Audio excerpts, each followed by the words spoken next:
Hello everyone, welcome to global online Marathi platform. This is Swati Kurade Patil आणि आज आपण महाराष्ट्र सेट 2023 अंतर्गत पेपर 2 पॉलिटिकल सायन्समधील महात्मा गांधी अरविंदो रामास्वामी परियर जे की आपले युनिट 3 मागच्या सेशनमध्ये आपण चालू केलेलं होतं ते आज आपण कंटिन्यू करत आहोत. तेही कसं तर प्रिपरेशन थ्रू MCQ. ठीक आहे, तर त्या अगोदर आपण ग्लोबल ऑनलाईन मराठी प्लॅटफॉर्म हा तुम्हाला कंप्लीट कोर्स कोणकोणत्या गोष्टी प्रोव्हाइड करत आहेत. तर महाराष्ट्र सेट पेपर 2 पॉलिटिकल सायन्ससाठी तुम्हाला फुल सिलेबस व्हिडिओ लेक्चर्स असतील, फुल सिलेबस लाईव्ह लेक्चर्स देखील तुम्हाला अवेलेबल होतील. त्याच पद्धतीनं तुम्हाला फुल सिलेबस नोट्स देखील प्रोव्हाइड केले जातील. त्याही तुम्हाला मराठी आणि इंग्लिश या दोन्ही माध्यमातून तुम्हाला नोट्स तुम्हाला कशा प्रोव्हाइड केल्या जाणार आहेत. ठीक आहे, त्याच पद्धतीनं फुल सिलेबस मॉक टेस्ट देखील तुम्हाला अवेलेबल होणार आहेत.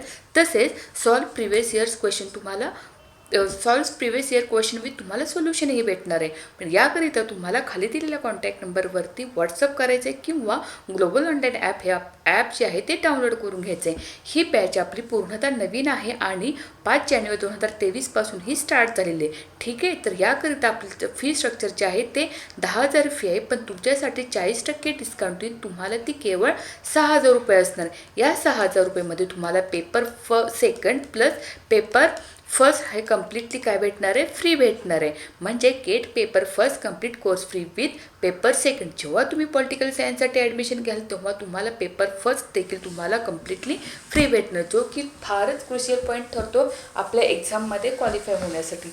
जो की आपण पेपर सेकंड बरोबर तो आपल्याला पेपर फर्स्ट हा देखील तुम्हाला फ्री भेटणार आहे. ठीक आहे, तर चला तर मग आजच्या सेशनला चालू करूया. आजच्या सेशनमध्ये पॉलिटिकल सायन्सचा हा जो काही सिलेबस आहे जो की मी प्रत्येक सेशनमध्ये तुम्हाला दाखवत येते. तर पॉलिटिकल सिलेबसमध्ये युनिट फर्स्ट युनिट 10 हे तुम्हाला तोंडपाठच असले पाहिजे, जेणेकरून कोणकोणत्या गोष्टी आपल्याला अभ्यासाच्या कोणकोणत्या गोष्टी आहेत त्याचा आपल्याला आढावा घेता येतो. ठीक आहे, तर युनिट फर्स्ट आपण पॉलिटिकल थेरी कंप्लीट केले आहे. Unit second political thought, western political thought याला म्हटलं जातं, तेही आपण कंप्लीट केलेले आहे.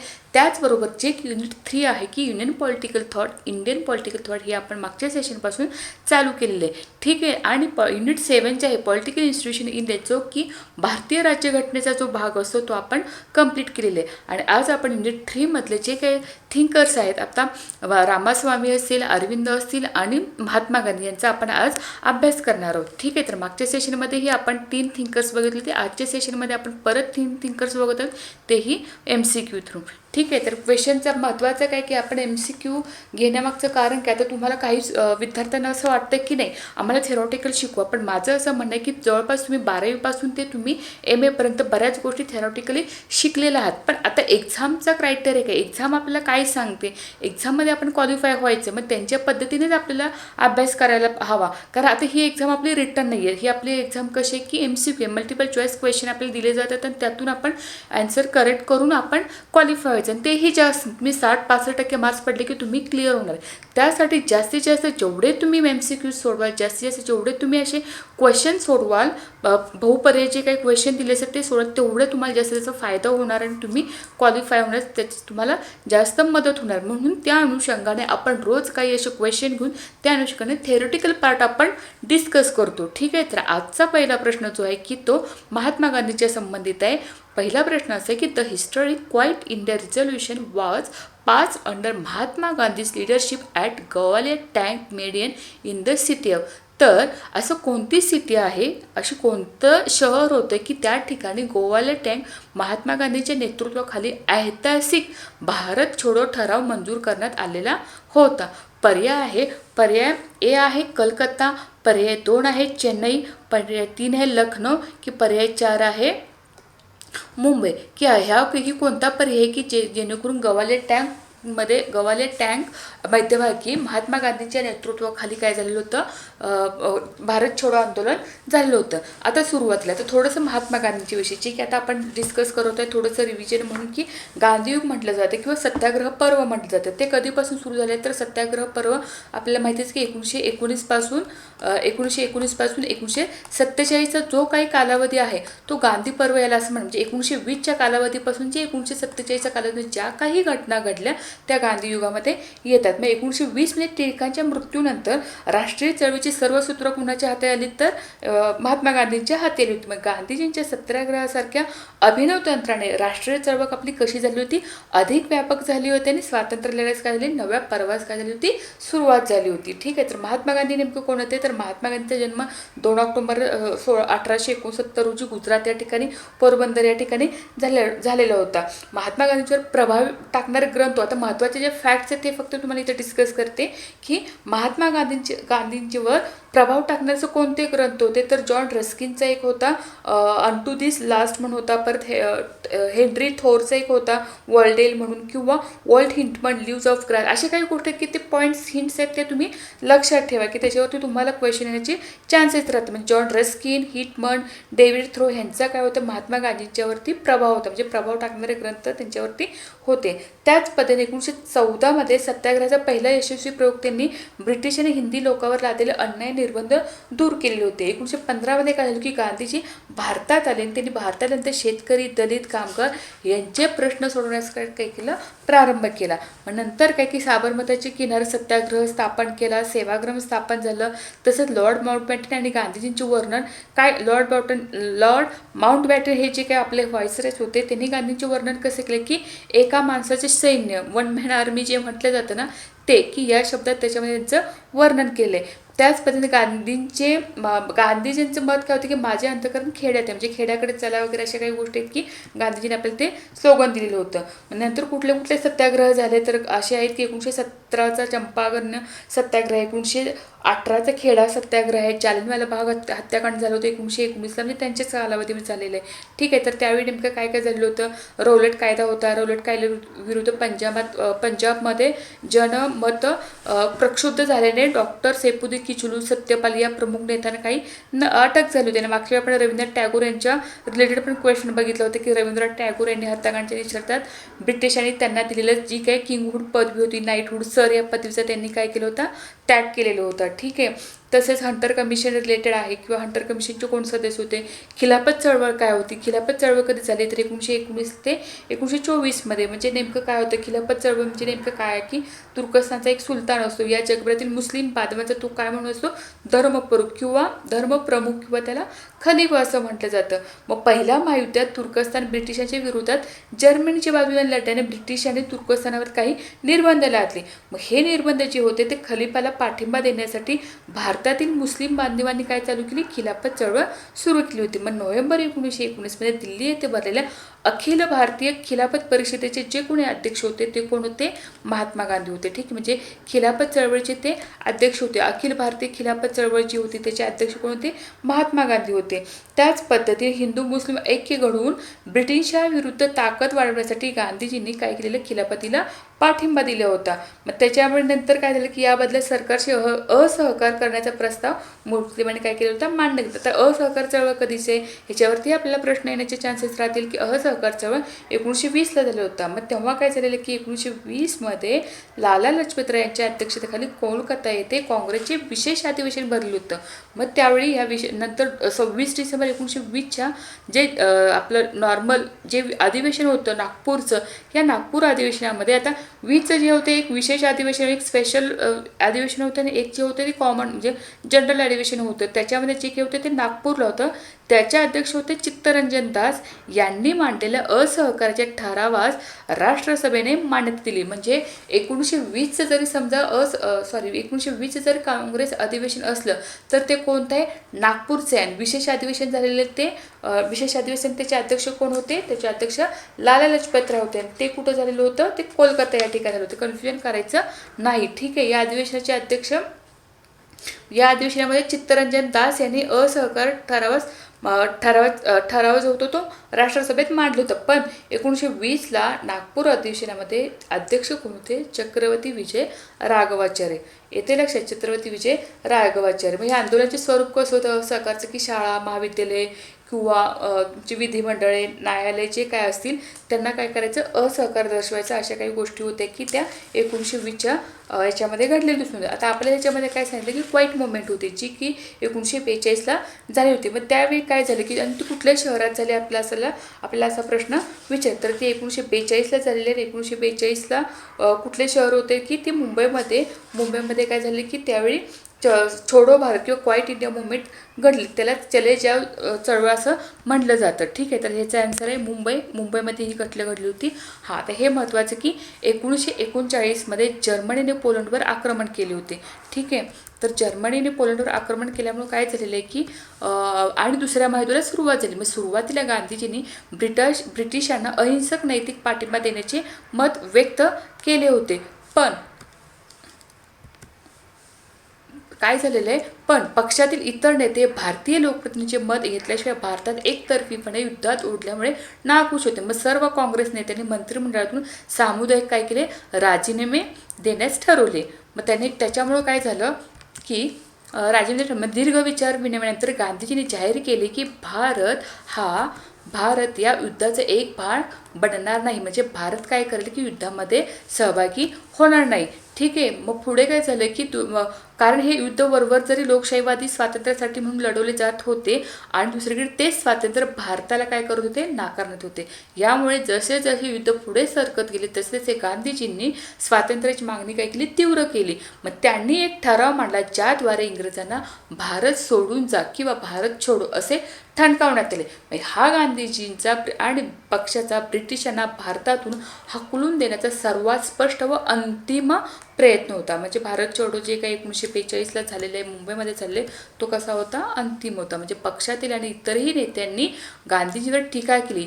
यात ब्रिटिशांचे समर्थन करणारे तसेच त्यांना विरोध करणारे काही दोन गट सामील. काहींना वाटले की इंग्रजांच्या जीवनमानाच्या अशा युद्धात त्यांना विरोध करणे अनैतिक होते. तर काहींचे मत होते की गांधीजी मिळालेल्या संधीचा पूर्ण उपयोग करून घेत नाहीत. म्हणजे काय झालं की भारत छोडो चळवळ भारताच्या स्वातंत्र्य संग्रामात सर्वात प्रभावी चळवळ ठरली. यात लाखाच्या संख्येने लोकांना अटकही झाली, अभूतपूर्व अत्याचारही करण्यात आले. पण हजारो अंध लोक पोलिसांच्या गोळीबारात मरण पावले. गांधीजी आणि त्यांच्या सहकार्याने हे स्पष्ट केले की भारताला तात्काळ स्वातंत्र्य दिल्याशिवाय भारत महायुद्धात मदत करणार नाही. म्हणजे गांधीजीने हे सुद्धा स्पष्ट केले की यावेळेस एका दुसऱ्या हिंसक घटनेमुळे ही चळवळ मागे घेण्यात येणार नाही. म्हणजेच एकूण काय की आवारात ठेवलेल्या अराजकतेपेक्षा खरी अराजकता बरी असे सुचवून त्यांनी काँग्रेस सदस्यांना अहिंसेचे पालन करण्याचे आवाहन केले आणि भारतीयांना करो या मरो म्हणजेच करा, डू ऑर डाय, करा किंवा मरा हा मूलमंत्र दिलेला होता. म्हणजेच दोघावाल्यांनी टॅगमध्ये जे काही गोष्टी झाल्या 1942 छोडो भारत चळवळ मुंबईमध्ये ही घटना घडलेली आहे. ठीक आहे, पण पुढचा प्रश्न आहे महत्त्वाचा. हा प्रश्न म्हणजे आपल्याला हे एक टाईपच झाले 19, 20, 21ला अशा प्रकारचे आपल्याला प्रश्न विचारण्यात येतात.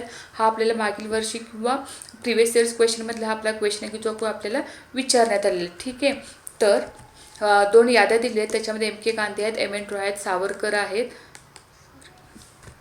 सावरकर आहेत आणि दीनदयाळ उपाध्याय आहेत. ठीक आहे, तर ह्याच्यामध्ये आपली एक मॅच लिस्ट दिलेली आहे आणि दुसरी एक लिस्ट दिली की त्याच्यावरती आपण त्याला काय करायचे, मॅच करायचे. आता MK गांधी आहेत. MK गांधींच्या विषयी आता तुम्ही काय सांगाल की MK गांधी हिंदू धर्म, मूलगामी मानवतावाद, अखंड संयुक्त राष्ट्रवाद की अखंड मानवतावाद. ठीक आहे, तर ह्याच्यामध्ये महत्त्वाचं काय की गांधी कसे होते की त्यांनी कंपोजिट नॅशनलिझमविषयी बोललेलं होतं का, ठीक, कंपोजिट नॅशनलविषयी त्यांनी काय केलं होतं, बोललेलं होतं. म्हणजे संयुक्त राष्ट्रवाद त्यांच्याकडे होता. प्लस MN रॉय काय होते, MN रॉय हे मूलगामी मानव रॅडिकल ह्युमॅनिझम. जर समजा तुम्हाला MN रॉय जर कळालं की रॅडिकल ह्युमॅनिझम विषयी बोलतायत तर तुम्हाला आन्सरपर्यंत नक्कीच जाता येऊ शकतं. सावरकरांच्या विषयी तर नक्कीच माहिती आहे की सावरकर कशावेळी पूर्ण हिंदुइझम होते. सावरकर म्हणले की काय लक्षात ठेवायचं की हिंदू. मी मागेही तुम्हाला काही सांगितलं की अशा काही ट्रिक्स लक्षात ठेवायच्यात आपल्याला की त्याच्यानुसार तुम्हाला जोड्या जुळवायला ते खूप सोपं जाणार आहे. म्हणजे जेव्हा तुम्ही जोड्या जुळवा कराल तेव्हा तुम्हाला अशा गोष्टी क्लिक होणार आहेत. ठीक आहे, आता महत्त्वाचं राहिलं काय, दीनदयाळ उपाध्याय हे जे की आपल्याला सिलेबसला आहे. दीनदयाळ उपाध्यायांचे विषय आहे की ते इंटिग्रल ह्युमॅनिझम विषयी बोलतात. म्हणजे आन्सर ह्याचं काय ए आहे की एम के गांधींचं काय आहे की संयुक्त राष्ट्राविषयी बोलतो. Composite nationalism M N Roy. Composite nationalism by composite nationalism हे आपण आता पुढच्या ह्याच्यामध्ये बघणार, डिस्कशनमध्ये बघणार आहोत. ठीक आहे. एम एन रॉय कशाविषयी बोलतात तर एम एन रॉय हे केले रॅडिकल ह्युमॅनिझम विषयी बोलतात. व्ही डी सावरकर हिंदुइझम विषयी बोलतात आणि इंटिग्रल ह्युमॅनिझम कोणाविषयी तर दीनदयाळ उपाध्यायाविषयी. अशा प्रकारे हे जोडे मॅच होतात. ठीक आहे. तर पुढचा प्रश्न असा आहे की when was the Gandhi Irwin pact sign. खूपच महत्त्वाचा प्रश्न की गांधी आयर्विन करार कधी झाला. कारण हा फार फॅक्च्युअल प्रश्न आहे पण खूप महत्त्वाचा आहे, कारण ही घटना महत्त्वाची होती. हे अशा काही गोष्टी आहेत की आपल्याला त्या माहिती असेल की गांधी आयर्विन करार नेमका कोणत्या दिवशी झाला, कधी झाला आणि त्याच्या मागचं रिझन काय होते जेणेकरून ते गांधी आयर्विन पॅक्ट पार पडलेले. तर पर्याय आहे 1 मार्च 1932, 5 मार्च 1931, 10 मार्च 1935 की 7 मार्च 1937. असं कोणत्या दिवशी म्हणजे गांधी आयर्विन नेमकं काय झालं की त्यावेळी तो पॅक्ट घडलेला आहे किंवा तो करार घडलेला आहे. ठीक आहे. तर ह्याचा आन्सर काय तर ह्याचा आन्सर आहे की 1931ला 5 मार्च 1931ला the Gandhi Irwin pact was a political agreement between the Lord Irwin and Mahatma Gandhi on 5 March किंवा 5 March 1931 before the second round table conference in London. ठीक आहे. म्हणजे काय झालेलं आहे की 1931ला हा आपला कायदा जो होता गांधी आयर्विन करार हा काय झालेला आहे पार पडलेला आहे. मग तेव्हा नेमकं काय झालं, कधी झालेलं आहे, गांधी आयर्विन कराराच्या मागची कोणकोणती कारणं आहेत, तेव्हा तो कशासाठी केलेला होता, डॉक्टर बाबासाहेब आंबेडकरांची भूमिका काय होती, जे काही 3 राऊंड टेबल होते ते कोणकोणते होते, त्यावेळी काय घडलेले होते, अशा काही गोष्टी आहेत त्या गोष्टी आपल्याला करून घ्यायची. ठीक आहे. त्याच्यानुसार आपल्याला ही एकदा हिस्ट्री जर आपल्याला 1 बाय 1 एखादी गोष्ट लक्षात राहिली की आपल्याला ते लिंकनी अभ्यास करायला सोपं जातं. ठीक आहे. मग ह्याच्यानुसार आपल्याला करून घ्यायचे. पहिली गोलमेज परिषद झाली होती. मग ती कधी झाली होती की नोव्हेंबर 1930मध्ये पहिली गोलमेज परिषद झाली. मग त्यावेळी पंतप्रधान कोण होते, रॅमसे मॅकडोनाल्ड होते. यांच्या अध्यक्षतेखाली ती पहिली गोलमेज परिषद लंडनमध्ये सुरू झालेली होती. ठीक आहे. नंतर पहिली गोलमेज परिषद झाल्यानंतर परत काय झालेलं आहे की दुसरी गोलमेज परिषद पण झालेली होती. पहिले गोलमेज परिषद कोण होतं की लंडनमध्ये झाले. मग राजे पंचम राजांनी परिषदेचे उद्घाटन केले. मग त्यामध्ये भारताचे किती प्रतिनिधी होते तर 89 प्रतिनिधी होते. भारतासाठी नव्या राजकीय घटनात्मक सुधारणांचा आराखडा तयार करणे हे त्याचं मेन उद्दिष्ट होते. मग आता गांधी आयर्विन करार काय आहे की गांधी आयर्विन करार हा 5 मार्च 1931 झाला. मग सविनय कायदेभंगाची चळवळ स्थगित करण्याचे मान्य करताना गांधीजींनी या करारानुसार काही गोष्टी तडजोडी म्हणून मांडल्या. मग कायदेभंगाचे सत्याग्रहाची सुरुवात कुठून केली तर तुरुंगातून करण्यात यावी. समुद्रकाठच्या लोकांना मीठ तयार करण्याची परवानगी द्यावी. मिठावरील जाचक कर रद्द करावेत. या करारानुसार गांधीजींनी दुसऱ्या गोलमेज परिषदेत जाण्याचे मान्य केले. मग 29 मार्च 1931ला कराची अधिवेशनात गांधी आयर्विन करारास काय करण्यात आली, मान्यता देण्यात आली. मग 1931च्या कराच्या अधिवेशनात आणखी काय झाले तर त्यावेळी मूलभूत हक्काचा ठराव देखील संमत करण्यात आलेला होता. त्याचबरोबर राष्ट्रीय आर्थिक कार्यक्रमातील ठराव देखील संमत करण्यात आले. आणि त्यावेळीचे जे काही 1931 कराचे अधिवेशन झाले होते त्यावेळीचे अध्यक्ष कोण होते तर सरदार वल्लभभाई पटेल त्यावेळीचे ते अध्यक्ष होते. ठीक आहे. तर पुढचा प्रश्न असे महत्त्वाचं आहे की which one of the following books is the work of Gandhiji. म्हणजे खाली कोणते पुस्तक हे गांधीजीचे. लाईट ऑफ महत्त्वाचं आहे की हे तुम्हाला कदाचित माहिती नसावं की एक फक्त काय म्हणतात माय एक्सपेरिमेंट विथ ट्रूथ हे माहिती असो, बाकीचं माहिती असेल नसेल. ठीक आहे. तर light of India, Hind Swaraj, माझे सत्ताचे प्रयोग आणि इथं टिपिकल वेगळा क्वेश्चन ऑप्शन आहे की बी आणि सी दोन्ही. आता तुम्हाला पटकन वाटतं कारण की माझे सत्ताचे प्रयोगविषयी तर आपल्याला माहिती आहे त्यामुळे आपण त्याच्यावरती काय तो आन्सर घेऊ शकतो. पण हिंद स्वराज हे देखील गांधीजींचं पुस्तक होतं. ते कसं होतं बघूया की the story of my experiment with truth हे गांधींचे आत्मचरित्र आहे. ठीक आहे. तर त्याच्याविषयी आपल्याला माहिती आहे की माझे सत्याच्या प्रयोगविषयी काय केलेलं गांधीजींनी लिहिलेलं आहे. ठीक आहे. तर माझे सत्याचे प्रयोग हे गांधीजींचं आहेत. त्याच्याचबरोबर या पुस्तकात त्यांनी काय दिले की गांधीजींचे लहानपणीपासूनचे जे 1921पर्यंतचे जे काही जीवन ते समाविष्ट करण्यात आले. तसे 1925 ते 1929 या काळात ज्या काही काळात नवजीवन यांनी नियतकालिकात काय झाले ते प्रकाशित झाले. आता त्याच्यावर स्वराज्य और इंडियन होम रूल हे जे काही मोहनदास करमचंद गांधी यांनी 1909मध्ये पुस्तक लिहिलेलं होतं. म्हणजे त्याचे 2 पुस्तकं आहेत. स्टोरी ऑफ माय एक्सपेरिमेंट्स पण आहे. त्याचबरोबर इंडियन होम रूल त्याला स्वराज्य असं म्हटलं जातं. त्यात त्यांनी काय लिहिलेलं आहे की त्यामध्ये स्वराज्य, आधुनिक सभ्यता, यांत्रिकीकरण, इतर बाबीवर त्यांची काय केलेली मते त्यांनी त्यामध्ये मांडलेली आहेत. ठीक आहे. तसंच साम्राज्याच्या उच्च आदर्शावर म्हणजे नैतिक साम्राज्य निष्ठा व्यक्त करताना गांधीजींनी युरोपियन सभ्यतेचे काय केले होते, खंडन केले होते. हे जर त्यांचं जे काही बुक आहे स्वराज्य, त्याच्यामध्ये त्यांनी नेमकं काय मांडलेलं होतं की आधुनिक सभ्यता, स्वराज, यांत्रिकीकरण जे काय होते, इतर बाबीवरील त्यांची मते त्यामध्ये मांडण्यात आलेली होती. म्हणजे उच्च आदर्शावर त्यांनी बोलले होते, पण युरोपियन सभ्यतेचे त्यांनी खंडन केले होते. त्यामुळे 1910 मध्ये ब्रिटिश सरकारने या पुस्तकाचा देशद्रोहाचा मजकूर म्हणून काय केलेलं, बंदी घातली. त्यामुळे हे पुस्तक कदाचित आपल्याला माहिती नाही, पण लक्षात ठेवताना गांधीजींची 2 पुस्तकं, माझे सत्याचे प्रयोग आणि जो काही स्वराज्य म्हणून पुस्तक आहे, ही 2 पुस्तकं आहेत. माझे सत्याचे प्रयोग आणि स्वराज्य हे गांधींची 2 पुस्तकं आहेत. हे नेहमी लक्षात ठेवायचं.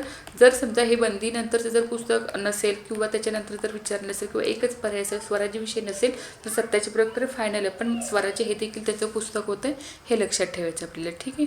तर पुढचा प्रश्न आहे, आतापर्यंत जे काही प्रश्न होते ते आपण महात्मा गांधींच्यावर चर्चा केली होती, पण याच्यानंतरचा जो आहे की अरविंद, जे की आपल्या सिलेबसमध्ये आपल्याला देण्यात आले की अरविंद घोष यांच्याविषयी चर्चा करायची. महत्त्वाचं कसं होतं की जे काही आपण आता हे डिस्कशनात जे काही आपण टॉपिक घेतो ते कसे घेतो, आता 3-3चे स्लॉट करून आपण किंवा 3-3 आपण थिंकर्स घेऊन काय करतोय, चर्चेला घेतोय. ह्याचा मागचा उद्देशच असा आहे की तुम्हाला आलेले क्वेश्चन जे आहेत त्याच्यानुसार त्याचं डिस्कशन आपण घेतोय. ठीक आहे. तर रामास्वामी पेरियावरती क्वेश्चन आहेत, अरविंद घोषावरती क्वेश्चन आहेत, किंवा महात्मा गांधींच्यावरती आहे, टिळकांच्यावरती होते, स्वामी विवेकानंदांच्यावरती होते, असे जे काही त्याच्यावरती आपण लेक्चरमध्ये डिस्कस केले.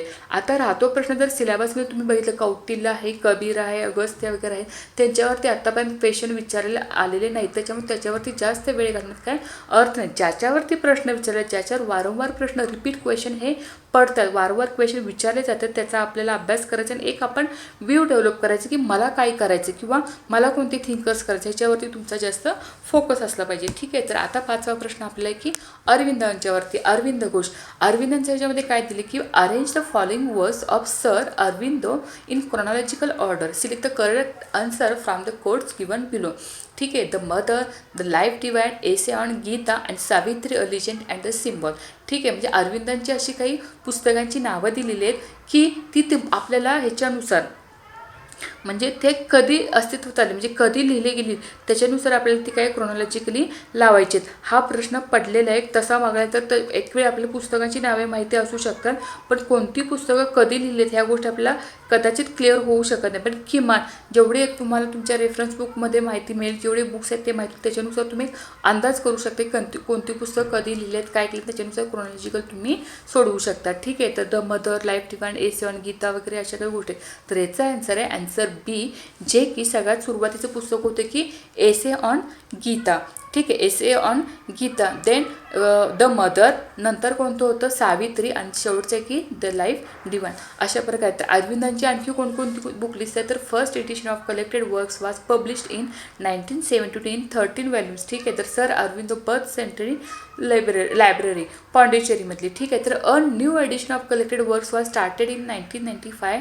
Currently 36 out of 37 volumes have been published. ह्याच्यामध्ये कम्प्लिटली वर्कमध्ये त्यांचं काय आहे की अर्ली कल्चर रायटिंग होतं, कलेक्टेड पोएम्स आहेत, कलेक्टेड प्लेज अँड स्टोरीज आहेत, कर्मयोगीन आहे, record of yoga, Vedic and philosophical studies आहे, the secret of the Veda आहे, hymns of the mystic fire आहे, Isha Upanishad, Kena and other Upanishad, essay on Gita, the renaissance of India with the defence of Indian culture, the life of divine, the synthesis of yoga, the human cycle, the idea of human unity, war and self-determination, the future poetry, letters on poetry art, letters on yoga, the mother, हे महत्त्वाचं, Savitri a legend and a symbol, letters on himself and the Ashram and autobiographical notes and other writing of historical interest. आता ह्या ठिकाणी नेमकी तुम्हाला अरविंद घोष यांची कोणकोणती book आहेत, कोणकोणती बुक लिस्ट आहेत आणि त्यांची व्हॅल्यूम नंतर कधी प्रकाशित करण्यात आले, ह्याच्यावरती हे आपण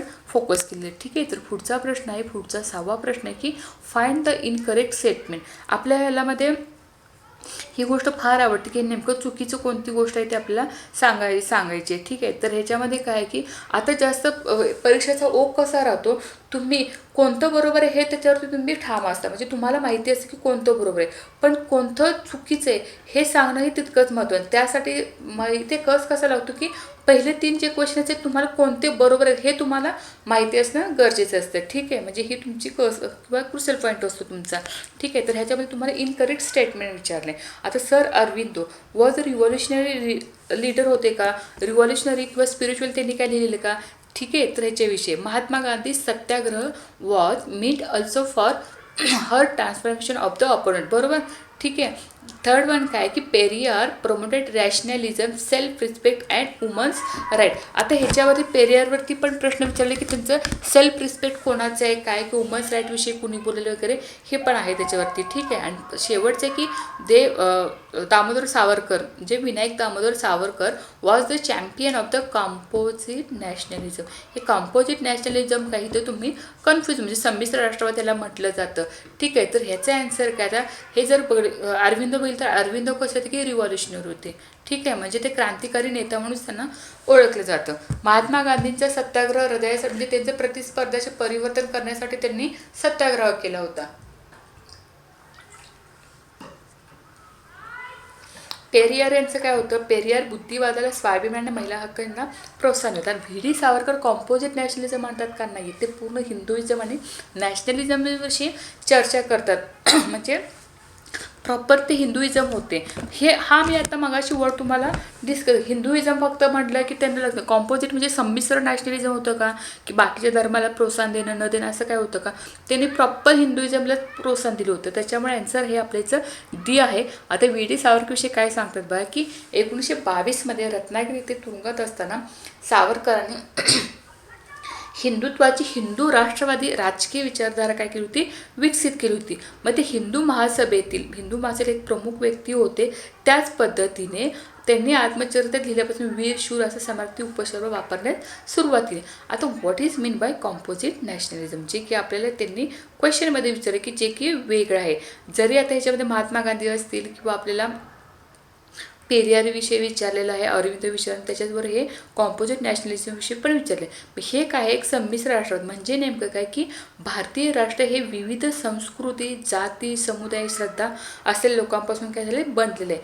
मग असा युक्तिवाद त्याचा अर्थ होतो. म्हणजे काय, कॉम्पोजिट म्हणजे सगळ्यांचं मिळून, कल्चरल सगळ्यांचे मिळून काय झालं, राष्ट्रवाद बनलेलं आहे. पण ही कल्पना काय शिकवते की भारतात राष्ट्रवादाची व्याख्या धर्माद्वारे केली जाऊ शकत नाही. पण व्ही डी सावरकर तर काय करतात, व्ही डी सावरकर तर हिंदुइझमला जास्त महत्त्व देतात. मग इथं त्यांचं हे बसतंय का, हे तर थिंक बसते का, इथे त्यांचा विचार मांडतो का, नक्कीच नाही. म्हणून तो पर्याय वेगळा ठरलेला आहे. त्याच पद्धतीने भारतीय नागरिक त्यांच्या विशिष्ट धार्मिक परंपरा राखत असताना ते एका अखंड भारताचे राष्ट्राचे सदस्य आहेत. हे तत्त्व हिंदू राष्ट्रवाद किंवा इतर कोणत्याही धार्मिक अराजकतेला भारतीय देशभक्ती राष्ट्रवादाची अपरिहार्य बनवण्याचा प्रयत्नाने काय करते, विरोध करते. टोटली अपोजिट आहे. ठीक आहे, म्हणजे व्ही डी सावरकरांच्या. मग संमिश्र राष्ट्रवाद असं मानतो की उपखंडात ब्रिटिशांच्या आगमनापूर्वी विविध धर्माच्या लोकांमध्ये कोणतेही वैर नव्हते. अशा प्रकारे या कृत्रिम विभाजनानंतर भारतीय समाज काय करू शकतो, मात करू शकतो. म्हणजे व्ही डी सावरकर नेमक्या कशाविषयी सांगतात, व्ही डी सावरकर हिंदुइझमविषयी बोलतात, बट कॉम्पोजिट नॅशनलिझम आपल्याला कशाविषयी सांगतोय, कॉम्पोजिट नॅशनलिझम की भारतामध्ये असं काही आहे की जाती, समुदाय, श्रद्धा वगैरे आहेत, ज्या काही गोष्टी आहेत त्या म्हणजे भारतीय देशभक्ती या राष्ट्रवादाची अपरिहार्यचा काही ते प्रयत्नांना विरोध करतात. म्हणजे त्यांच्यामध्ये जे काही युक्तिवाद, विविध संस्कृती, धर्म वगैरे ते सगळ्यांना एकत्र आणण्याचा प्रयत्न करतात. पण व्ही डी सावरकर फक्त हिंदुइझमविषयी बोलतात, म्हणून हा पर्याय त्यांच्याविषयी वेगळा ठरतो. ठीक आहे, पुढचा प्रश्न आहे प्रश्न 7वा की Aurobindo's ideas of revolution were based on certain philosophical आणि स्पिरिच्युअल फाउंडेशन सच आहे. आता हे कोणकोणते आहेत ते आपल्याला माहिती असलं पाहिजे. ठीक आहे, महत्त्वाचं काय होतं की सच्चिदानंद म्हणजे काय होतं की Sachchidananda or the supreme of reality, superman or truth consciousness, evolution as a means of liberating consciousness and autonomous mind. ठीक आहे, तर ह्याच्यामध्ये अशा कोणत्या गोष्टी, कोणत्या तत्त्वज्ञान अरविंद घोषांचं आहे की त्याच्यावरती आपल्याला हा प्रश्न विचार, ते कशाविषयी बोलतात असं सांगितलेलं आहे. मग तत्त्वज्ञान नेमकं काय की अरविंदांची खरी प्रेरणा भारतीय तत्त्वज्ञान असून त्यांनी काय केले, कुठून स्फूर्ती म्हणजे असून ऋषीमुनींची स्फूर्ती ती अरविंदांची स्फूर्ती म्हणजे काय, ती स्थलकाल निर्मित्यांची मर्यादित नाही, म्हणजे गुरुपासून लाभलेल्या थोड्या मार्गदर्शनानंतर वैदिक योग मार्गाची साधना करून अरविंदांनी सत्य म्हणजे साक्षात्कार केलं होतं. मग ह्याचं काय होतं की त्यांचे तत्त्वज्ञान हे सर्वसमावेशक म्हटले जाते. मग त्यांचं कसं होतं की वैशिष्ट्याकडून कलेकडे वाट होते. म्हणजे अरविंद यांनी शंकराचार्यांच्या मायावादावर टीका केली होती, तथापि साक्षात्कार जे काय होता त्याच्यावरही त्यांचा विश्वास होता. ठीक आहे, म्हणजे काय होतं की त्यांचा जास्त सच्चिदानंद म्हणजे सुप्रीम रियालिटीवरती किंवा सत्यशुद्धीवरती, साधन चेतना मुक्तीकरण ह्याच्यावरती, साधनावरती त्यांचा काय होता, विश्वास होता. स्वायत्त मन वगैरे असं ह्याच्यावरती त्यांनी काय बोललेलं नव्हतं. म्हणून ह्याचा आन्सर काय, आन्सर इज दॅट डी. ठीक आहे, तर पुढचा प्रश्न आहे की महत्त्वाचा की ह्या पेरियर याच्यावरती 8, 9, 10 आपण याच्या पेरियरवर आपण आता डिस्कस करणार. तर who among the following started self respect मुवमेंटची, की आता मागच्या क्वेश्चनमध्ये आपल्याला जोड्यामध्ये आलेलं होतं की पेरियरविषयी की सेल्फ मुवमेंट जी आहे, सेल्फ रिस्पेक्ट मुवमेंट जी आहे ती कोणी चालू केली आहे, म्हणजे सेल्फ रिस्पेक्ट मुवमेंट ही कोणाची आहे. ठीक आहे, असा आपला हा प्रश्न विचारलेला आहे. तर स्वामी विवेकानंद किंवा डॉक्टर BR आंबेडकर, पेरियार रामास्वामी की राम मनोहर लोहिया, की आता मागच आपण ह्याचं चर्चा केलेली होती, त्यामुळे तुमच्या लक्षात आलं असेल की ह्याचा आन्सर काय असावं. की आता मी मगाशी सांगितलेलं होतं की एक हिंट तुम्ही लक्षात ठेवली की तुम्हाला त्याच्यावरतून लक्षात येतं की ही कन्सेप्ट नेमकी कुणाची आहे. तर रामास्वामी यांची कन्सेप्ट आहे सेल्फ रिस्पेक्ट मुवमेंटची, कारण हा प्रश्न आपल्याला पडलेला आहे, डायरेक्ट पडलेला आहे की सेल्फ रिस्पेक्ट मुवमेंट ही कुणाची मुवमेंट आहे. तर ही कुणाची चळवळ आहे, तर रामास्वामी पेरियर यांची आहे, की त्यांनी त्या गोष्टी मांडलेल्या आहेत. ठीक आहे, महत्त्वाचे. पुढे the self respect movement was founded by E.V. Ramaswami Naicker, commonly known as a Periyar. हे आपल्या सिलेबसमध्ये पण असंच पेरियर नाव आलेलं आहे. It was a dynamic social movement aim at destroying at the contemporary Hindu social order in its totally and creating a new rational society without caste, religion and God. म्हणजे self respect movement कशाची संदर्भात आहे, तर self respect movement ही आपल्याला totally creating जे काही नवीन rationally society without, त्यांना रॅशनली सोसायटी बनवायची, कशी बनवायची, without caste, religion and god अशी जी आहे ती त्या पद्धतीने आपल्याला बनवायची असं त्यांचं मत आहे. मला E. रामास्वामी म्हणजेच पेरियर हे कोण होते, तर दक्षिण भारतातले हे मोठे नव्हते, की त्यांनी दक्षिण भारतीय राज्यांच्या राजकारणाला काय दिली होती, मोठी दिशा दिली होती. मग ते दक्षिण भारतातले मोठे नेते आहेत, राजकारणात त्यांचा मोठा प्रभाव पडेल दिसून येतो. त्यांची आता 17 सप्टेंबरला जवळपास 139वी जयंती झाली होती. म्हणजे उत्तर भारतातल्या नव्या पिढीला पेरियर फारसे माहीत नाहीत, पण पेरियर कोण होते हे आयुष्यभर रूढीवादी हिंदुत्वाला विरोध करत राहिले. शिवाय हिंदी लँग्वेज सक्तीने, म्हणजे हिंदी भाषेच्या सक्तीने शिक्षणातही ते काय करत होते, विरोध होते. म्हणजे त्यांनी वेगळ्या द्रविड नाडूची मागणी केली होती. त्यांचं राजकारण शोषित आणि दलिताभोवती फिरत होतं. म्हणजे ह्याच्यावरून आपल्या लक्षात येईल सेल्फ रिस्पेक्ट मुवमेंट म्हणजे काय होते, की without caste, religion and god. म्हणजेच त्यांचं राजकारण पूर्णतः दलिताभोवती फिरत होतं. ठीक आहे, मग त्यांचं आता खरं नाव, ॲक्च्युली आता हे त्यांचं खरं नाव एक वेगळं आहे. आता ह्याच्यावरती आपल्याला प्रश्न विचारू शकतात की त्यांचं नेमकं खरं नाव काय. काही वेळा असे प्रश्न आपल्याला येऊ शकतात. त्यांचं खरं नाव इरोड व्यंकट रामास्वामी नाईकर. म्हणजे कसं ते इरोड व्यंकट रामास्वामी नाईकर. ठीक आहे, ते तमिळ राष्ट्रवादी राजकीय नेते होते. त्याच पद्धतीने ते सामाजिक कार्यकर्ते होते. आणि त्यांचे म्हणजे पेरियर नाव हे त्यांना कसं पडलेलं आहे, तर पेरियर हे त्यांचे चाहते त्यांना सन्मानाने पेरियर असं समजा. पेरियर शब्दाचा अर्थ काय होतो, की पवित्र आत्मा किंवा सन्मान देण्यासारखी व्यक्ती. म्हणजे सन्मानित व्यक्ती जर म्हटलं तरी चालेल, की सन्मानित पेरियर याचा अर्थ काय होतो, की सन्मानित व्यक्ती त्याला म्हटलं जातं. ठीक आहे, मग त्यांनी जस्टिस पार्टीची देखील स्थापना केली होती. नंतर तिचं नाव त्यांनी द्रविड कळगम देखील ठेवलं. त्याने आशियाचे म्हणजे आशियाचे त्यांना सॉक्रेटिस म्हटलं जातं. हा पण खूप महत्त्वाचं आहे की एशियन सॉक्रेटिस म्हटलं जातं. प्रश्न विचारला जाऊ शकतो. असे काही बिट्स आहेत ते आपल्या लक्षात ठेवायचेच आहेत, करायचेच आहेत, लिहून ठेवायचे. ठीक आहे, आशियाई त्यांना सॉक्रेटिस म्हटलं जातं.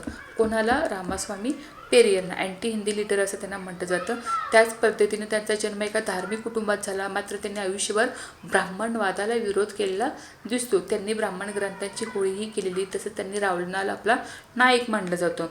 मग हे जे काही रामास्वामी आहेत त्यांनी तामिळनाडूमध्ये इरोड येथे त्यांचा जन्म झालेला होता.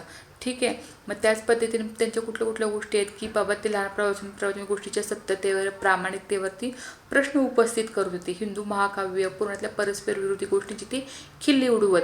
मग कसं बालविवाह, देवीदास प्रथा आदींच्या ते विरोधात होते. तसंच स्त्रिया दलितांच्या शोषणाला त्यांनी कायम विरोध केलेला दर्शवतो. ठीक आहे, तर पुढचा प्रश्न असा आहे की which of the following organization Periyar E V. Ramaswami was associated. आता मी चर्चेत घेतलेली होती की अशा कोणकोणत्या संस्था आहेत, अशा कोणकोणत्या ऑर्गनायझेशन आहेत की ते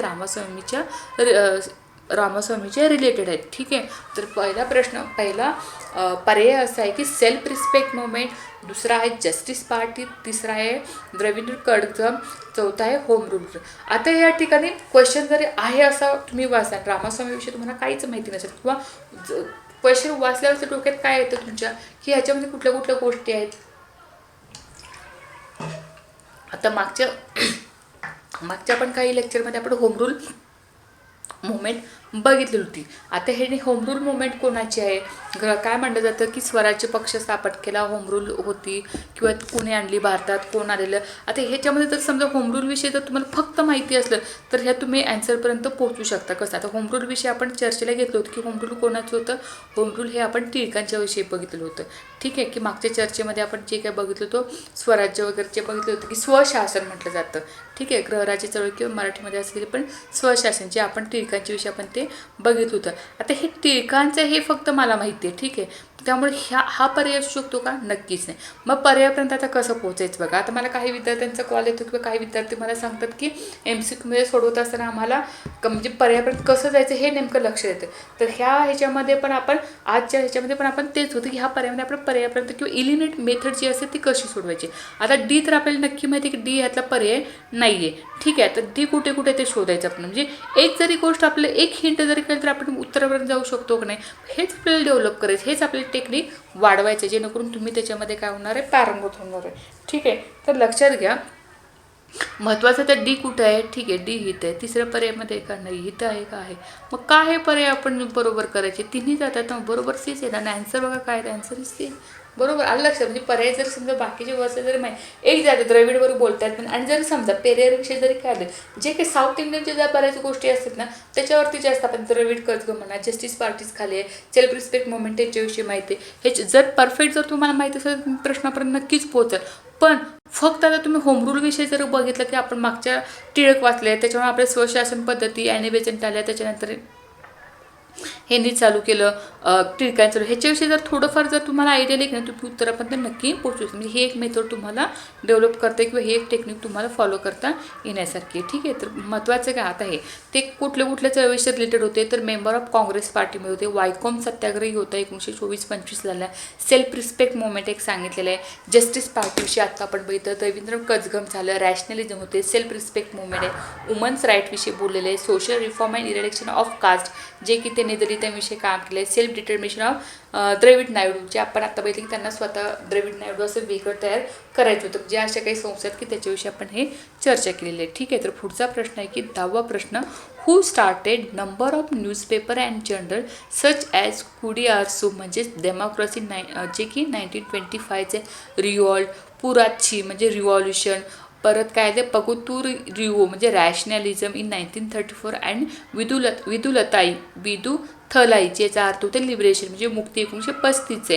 हे कोण म्हणजे हे जे काही दिले ते कोणाचे न्यूजपेपर आहेत, जर्नल्स आहेत, हे कोणाचे हे असं आपल्याला विचारलेले आहे. ठीक आहे, मग मराठीमध्ये कुडियारसू आहेत किंवा असे काय जर्नल्स कुणी सुरू केले आहेत. मग पेरियार रामास्वामी आहे, मुन्नुस्वामी नायडू आहे, अरविंदो आहे की वी.डी. सावरकर आहे. ठीक आहे, आता हे जर जवळपास पहिली ही पुस्तकं मी तुम्हाला मागे पण सांगितलं की पुस्तकाच्यावरती बुक्सवरती आपल्याला क्वेश्चन विचारले जातात. मग त्याच्यानुसार पेरियार स्वामी म्हणून आता ह्याच्यामध्ये आपल्याला अरविंदो तर नक्कीच नाही. अरविंदो ह्याच्याविषयी बोलतात म्हणजे विद्रोह वगैरे त्यांनी राष्ट्रवादाविषयी जास्त त्यांनी चर्चा केली. तर आपण वी.डी. सावरकर ह्याच्याविषयी बोलतात. अरविंदो कसं स्पिरिच्युअल त्यांचं लेखन आहे, त्यामुळे विद्रोह वगैरे त्याच्याविषयी ते बोलणारच नाही. त्यामुळे आपल्याला हेल्मेट करता येऊ शकतं की अरविंदो नाही आहेत. आणि वी.डी. सावरकरांच्या विषयी तुम्ही काय सांगू शकता, वी.डी. सावरकर राष्ट्रवादाविषयी बोलतात. ठीक आहे, अरविंदो स्पिरिच्युअल बोलतात, फिलॉसॉफिकल आणि स्पिरिच्युअल बोलतात. तर राहतो प्रश्न मुन्नुस्वामी नायडू आणि पेरियार. आता इथे एक लक्षात काय ठेवायचं, आता मुन्नुस्वामी नायडू वगैरे कुणीतर आहे, पेरियार आपल्याला ना पाहू सिलेबस माहिती असं. मी सिलेबसवर जास्त फोकस, सिलेबसमध्ये कोण एक एक टेक्निक आहे ही. सिलेबसमध्ये कोण थिंक करत आहे. पण मुन्नुस्वामी नायडू वगैरे सिलेबसमध्ये आता ह्याच्याविषयी तर आपल्याला काही माहितीच नाही. सिलेबसमध्ये आम्हाला काहीतरी ओळखी दिलेलं पिरियड्स ओळखीचे माहितीतले तो सिलेबसमधला पार्ट आहे, आपण वाचले. एवढं जरी माहिती असतं तरी आपण ते उत्तर जरी क्लिक केलं तर ते बरोबर येण्याचे चान्सेस 80% असतात. ठीक आहे. आता मुन्नुस्वामी नायडूविषयी आपल्याला काहीच माहिती नाही, सिलेबसमध्ये दिलेलं नाही. आणि सिलेबसमध्ये मी हे पण क्लिअर करते की तुम्हाला क्वेश्चन ही ओळीने विचारले जातात. जसं सिलेबसमध्ये जसे थिंकर्स दिले आहेत ना त्या पद्धतीने, लोकमान्य टिळक असतील किंवा त्याच्यानंतर विवेकानंद आहेत, की आत्ता आपण महात्मा गांधी बघतो, महात्मा गांधींचा अरविंद आहेत, अरविंदानंतर असेच क्वेश्चन तुम्हालाही त्यामध्ये विचारलेले आहेत. म्हणजे जे मी जसं घेते तसंच त्या पद्धतीने ही क्वेश्चन विचारले. त्याच पद्धतीने अजून एक तुम्हाला सांगते, समजा तुमचं पॉलिटिकल थेअरीचा पहिला चॅप्टर आहे, पॉलिटिकल थेअरी आहे, परत थॉटचा आहे, परत इंडियन थॉट आहे. म्हणजे जरी समजा तुम्हाला एक टेक्निक आहे 1 ते 10 पर्यंत, म्हणजे समजा 1 ते 100 क्वेश्चन आहेत, तुम्हाला 10 युनिट्स आहेत. 1 ते 10 पर्यंत जे काही क्वेश्चन आहेत ते तुम्हाला पॉलिटिकल थेअरीविषयीच असणार आहे. 11 ते 20 पर्यंतचे जे क्वेश्चन आहेत तुम्हाला ते वेस्टर्न पॉलिटिकल थॉटविषयीच असणार आहे. म्हणजे 1 ते 20 पर्यंत तुम्हाला western political thinker and thought ह्याच्यावरती तुम्हाला क्वेश्चन असतात. आणि 21 ते 30 पर्यंतचे जे प्रश्न असले तुम्हाला ते आपले इंडियन पॉलिटिकल थिंकर असतात. म्हणजे भारतीय राजकीय विचारवंत तुम्हाला 21 ते 30 पासूनच सुरू करता येतात. म्हणजे साधारणतः आढळतात. जर समजा तुम्ही पेपर जर आहे असा काढा, जर तुम्हाला तुमचा जर हा पॉईंट जर समजा स्ट्रॉंग असेल, कुठला आपला इंडियन पॉलिटिकल थिंकरचा जर स्ट्रॉंग असेल हा पॉईंट, जर म्हणजे हा युनिट जर तुमचं स्ट्रॉंग असेल, डायरेक्ट तुम्ही 21व्या प्रश्नापासून जरी सुरुवात केली म्हणजे कसं एक कॉन्फिडन्स वाढतो आपला. म्हणजे समजा डायरेक्ट तुम्हाला इंडियन वेस्टर्न पॉलिटिकल थॉट नाही घ्यायचं, थेअरी सुरुवातीला नाही घ्यायची. म्हणजे तुमचे मी मागे तुमचे स्ट्रॉंग पॉईंट्स काय हे लक्षात घेऊन जर तिथून जर सुरुवात केली, म्हणजे समजा एखाद्या राज्यघटना आवडते, मग राज्यघटनेचा प्रश्न कुठून सुरू होतो. म्हणजे मी स्वतः ह्या गोष्टीचा अभ्यास केला. मी सगळ्यात सुरुवातीला राज्यघटना अभ्यास आहे. राज्यघटनेचा अभ्यास म्हणजे कुठून होतो बाबा, 7 युनिट आहे. मग 7 युनिटाचं म्हणजे कुठून सुरू केलं बाबा, 71 ते 80 का 61 ते 70 आहे. मग 7वें युनिट असेल तर मग ते कुठून सुरू होतात ह्याचा तुम्हाला अभ्यास करायला की कुठून कधी काय सुरू होतं ते. आता इंडियन थिंकरचं मी कसं सांगितलं की बाबा ते 21 ते 30 पर्यंत आहे. मग डायरेक्ट मी 21व्या प्रश्नाला सुरुवात करणार. मी 21 ते 30 प्रश्न सोडून घेणार, पण ते क्रॉनॉलॉजी व्यवस्थित लक्षात ठेवायची, कुठला प्रश्न मिस होता कामा नये. म्हणजे सिस्टमॅटिकली ते कारण हे कधी होतं, हे जेव्हा तुम्ही प्रॅक्टिस करताना म्हणजे तुम्ही त्या क्वेश्चनचा पण म्हणजे क्वेश्चन पेपरचा पण तुम्ही अभ्यास करते. म्हणजे फक्त प्रश्नांचा अभ्यास असं करते, तर क्वेश्चन पेपर विचारायची टेंडन्सीचा पण तुम्ही अभ्यास करताय. आणि हे जोपर्यंत तुम्ही तुमच्या फॅमिलीवर मी प्रत्येक वेळी म्हणते, जोपर्यंत करून घेत नाही तोपर्यंत मनात ती भीती जात नाही ना, तोपर्यंत तुम्ही त्याविषयी कॉन्फिडंट राहत नाही. म्हणजे पक्का माहिती आहे की नाही, मी सुरुवातीला 21 ते 30 हे सोडवलेलं आहे, ह्याच्यात माझा एकही मार्क झाला नाही किंवा मी त्याच्यामध्ये कॉन्फिडंट आहे. मग त्याच्यानंतर येणाऱ्या गोष्टी तुम्ही हळूहळू जे स्ट्रॉंग आहेत ते तुम्ही सोडवता, नक्की तुम्हाला ते 60-70 मार्क्स पडायला फायद्याचं ठरते. ठीक आहे. तर ह्याचा आन्सर काय, ह्याचं आत्ता सांगितलं की सिलेबस विचारल्यानुसार पेरियर रामास्वामी.